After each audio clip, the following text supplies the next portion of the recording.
Hi, I'm Annie Botticelli, and this is the Storyteller Forecast for Scorpio for March 2016. Check out my website, anniehelpsyou.com, where you can see my astrology blog and my health blog and my inspirational blog and my other blogs.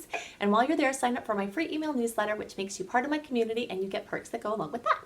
So what's happening with this March madness? We have so many things to talk about. The most important and active transits are the eclipses. If you've been listening to my reports, you have heard me talking about the eclipses for a couple of months now, because we can often feel news, information, events come in up to 6 weeks before the actual eclipses. So that put the end of January as the time where news and events and situations that are eclipse related might really start getting active again.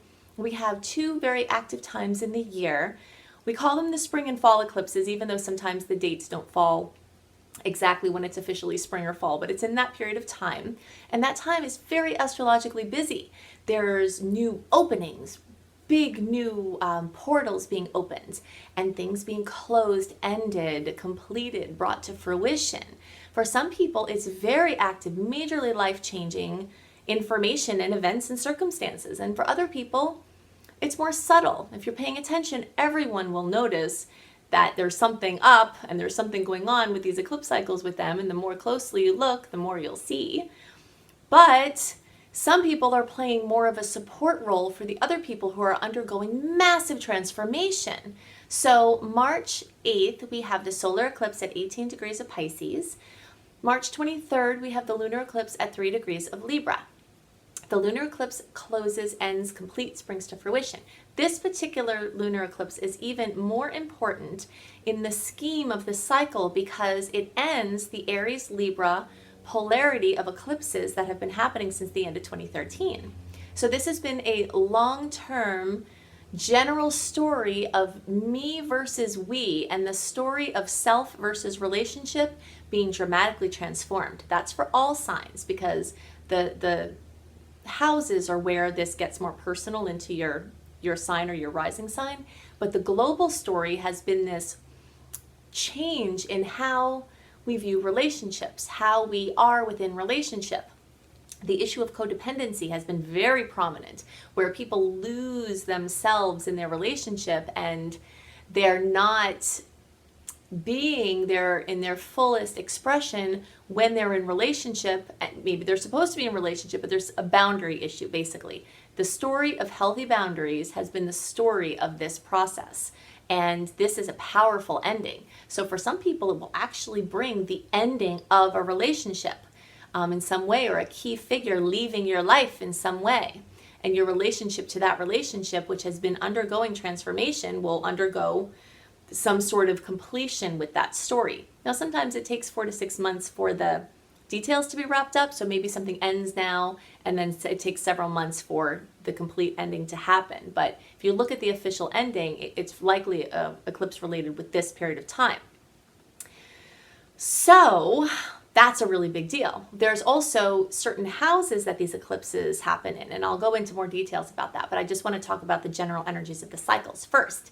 So then in the beginning of 2015, we started the Pisces-Virgo eclipse cycle. Some of the general themes involving Pisces and Virgo have to do with chaos versus form. So abstract things, nebulous things versus concrete, tangible things. And some things are just way too concrete and defined, and they need a little bit more abstractness. And some things are way too abstract and they need a little form, or they need to be brought down into this dimension.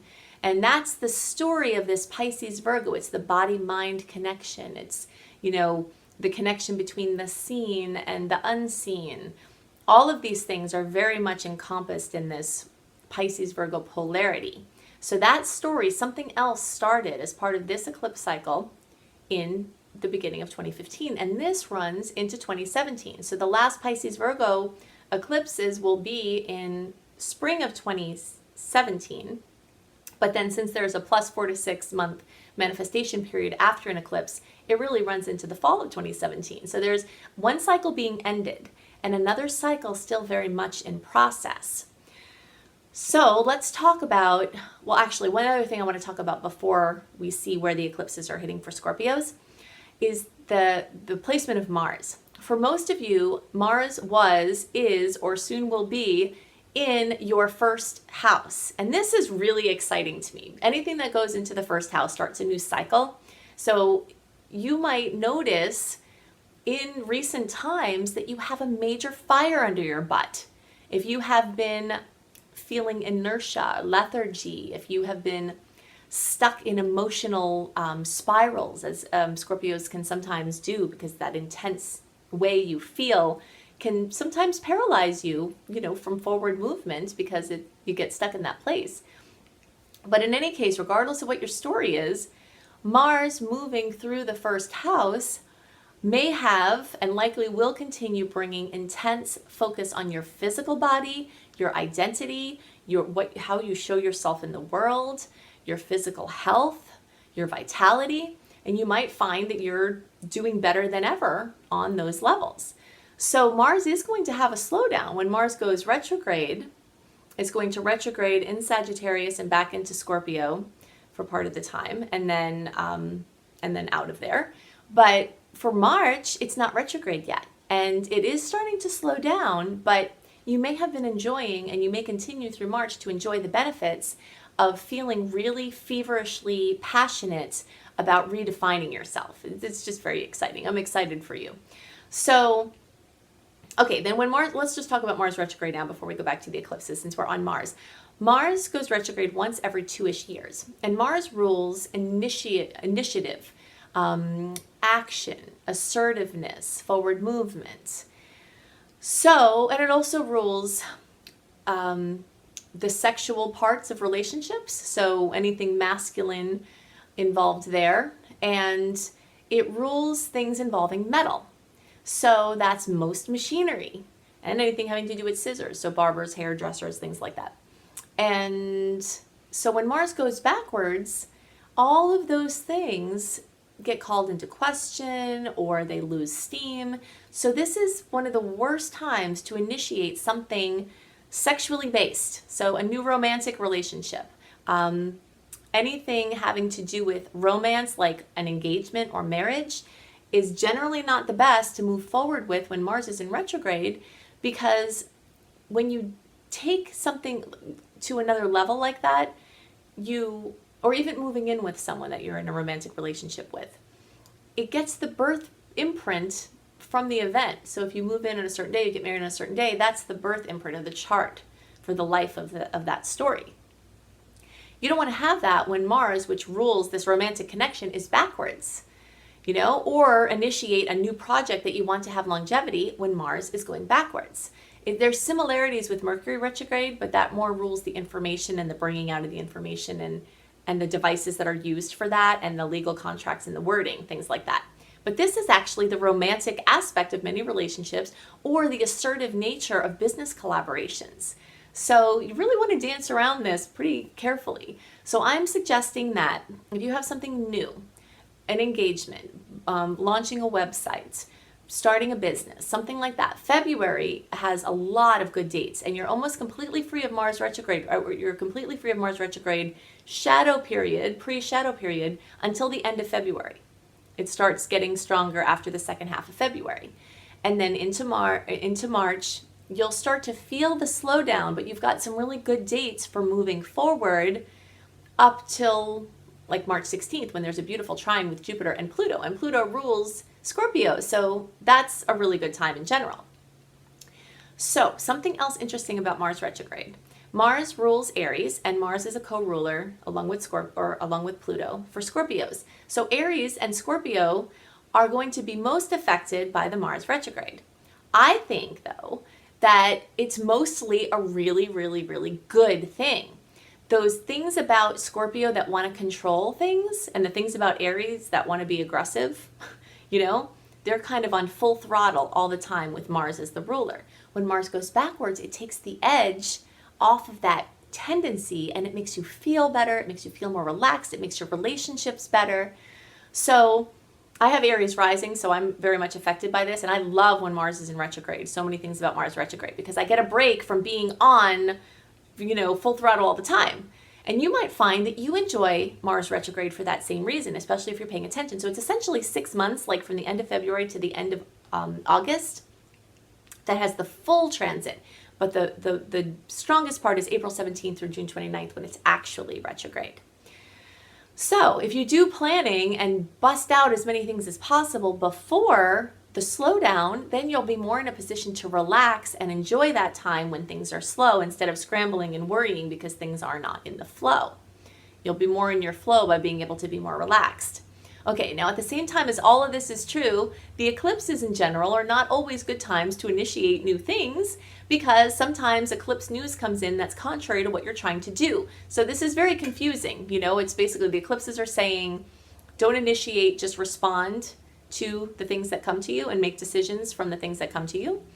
But then the planet's moving into Aries, and this one window of time that's very brief in a year where there's not many windows for initiating things is saying, initiate as much as you possibly can in this time. So the way I'm dealing with that and the way I'm putting it out there for you to deal with it is anything that you feel like really needs to be pushed through. And you can't wait till July or August when there's an opening again, or even better yet, the end of October into the beginning of December, all of November, when we're completely clear from any personal planets retrograde or their shadows. You can't wait till those times and there's something that has to be pushed through, a new website, a new blog, a new business, incorporation of a business, something like that, an engagement, a wedding. Your better times to do that are in this window, February and the first part of March. Don't push something out if it's not really ready, though, if you feel like it needs a lot more time, because you don't want to rush something if it's not time for it. But if it's something that really needs to get pushed through, you just need to have the impetus to do it, then that's a good thing to do. But then be flexible if the universe says, hey, I know that you just launched these things, but you're actually going this way. That's the thing about eclipses, is that they often test or go against things that we think are our plan. There's our plan and the divine plan, and the divine plan is the divine plan, and it's going to come to fruition anyway. And we have our plan, and sometimes we're aligned with the divine plan and we do things and it just naturally is magnetized for universal support. But you'll get to see that if you are doing something and the universe says, no, you're actually on a different path now, what you try to launch will not work out. And the degree to which you can let that go is the degree to which you can be happy during this transit. So powerful closings will take place for some of you in business or work, endings with how you do business, a work situation, possibly a job. Some of you will have powerful closings or endings with a friendship, someone close to you, or working with a team or a group or an internet or social media based effort. Some of you will have endings in the 12th house. So 10th, 11th, or 12th house is going to be where the lunar eclipse happens, depending on where your Scorpio placements are. The earlier placements will have a chance to have the lunar eclipse happen in the 12th house. Most of you will have it happen in the 11th house, and the later degree placements, there's this energy of 10th house there for you for work, career, life purpose. But if your work, career, life purpose is internet based or something having to do with the 11th house, then you might find an ending there. For those of you who have early degree placements, and when I say early degree placements, I mean if you're watching for your rising sign, 0 to 9 degrees of Scorpio. If you're watching for your birthday, it's really October born birthdays, or up until like the 30th or 31st. Yeah, basically October born Scorpios are going to have the early degree placements. And then the middle degree placements are the first 10 days or so of November. And then the late degree placements are the end of that sign, like, the 12th through the 22nd or 23rd or however it is. It's broken up into thirds. And the same thing with the degrees. Early degree placements are 0 to 9, middle are 10 to 19, and later 20 to 29. So if you're watching for your rising sign. So the new energies, I was talking about the lunar eclipse in the 12th house. For some of you, this is going to bring up a lot of fears, and usually in general, it's true that what stops us from moving forward is fear. So you might have a chance to see and push through something that terrifies you in order to get on track. Okay, so now the solar eclipses, the new energies, the new openings. Early degree placements are going to likely experience this in the 5th house. This is very exciting. The 5th house rules creativity. So there's some of you that are going to start a new creative project or enter a whole new level of creative endeavors, a creative cycle, a major creative cycle. Very exciting. New creative projects, new depths to creative projects you're working with. Some of you, this fifth house energy will come in through children, either working with children or your own children that you already have. And some of you will actually create a child. You will find out that you brought a child into the world, or you'll birth a child. And that's something new in your fifth house. If you're not trying to have a baby, look out, because this eclipse cycle makes you more fertile. So you've got to be more aware of that. You'll have more fertility in every area of your life. And that's wonderful if you're trying to work on creative efforts. But if you're not trying to, then you have to watch out for that. So this is also the house of romance. So some people will have new levels of romantic improvements and enhancements within their current relationship, or will meet someone new. So again, remember with the Mars retrograde thing, like new romantic relationships with Mars retrograde, not really well indicated because things will likely fizzle.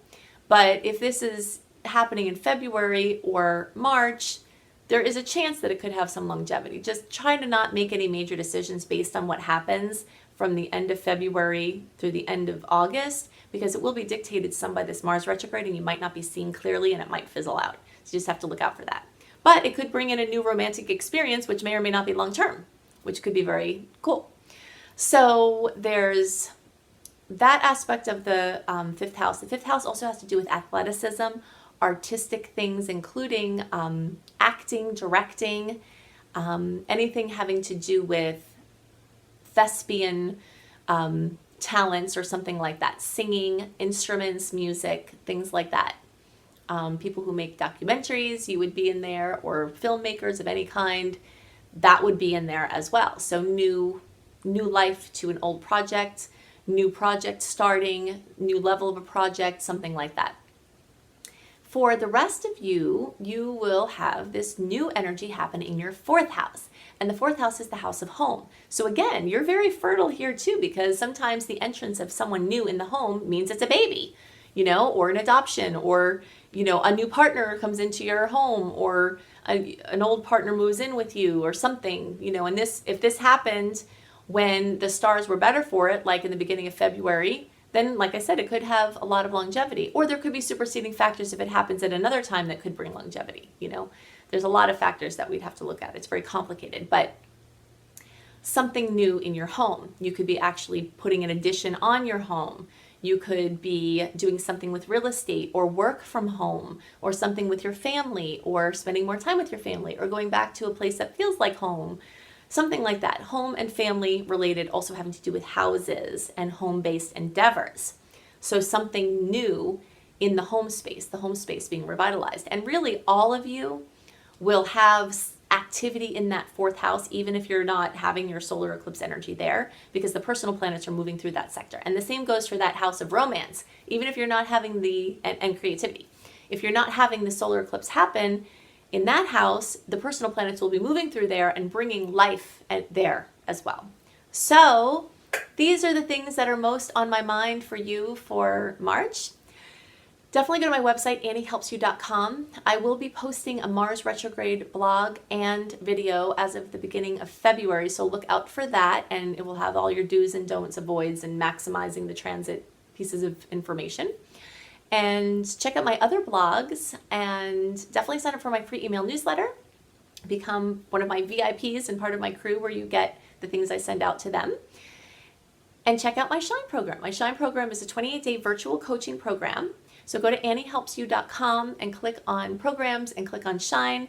And this is available on a sliding scale, and it will assist you to bring into fruition the things that you are working on and your divine plan.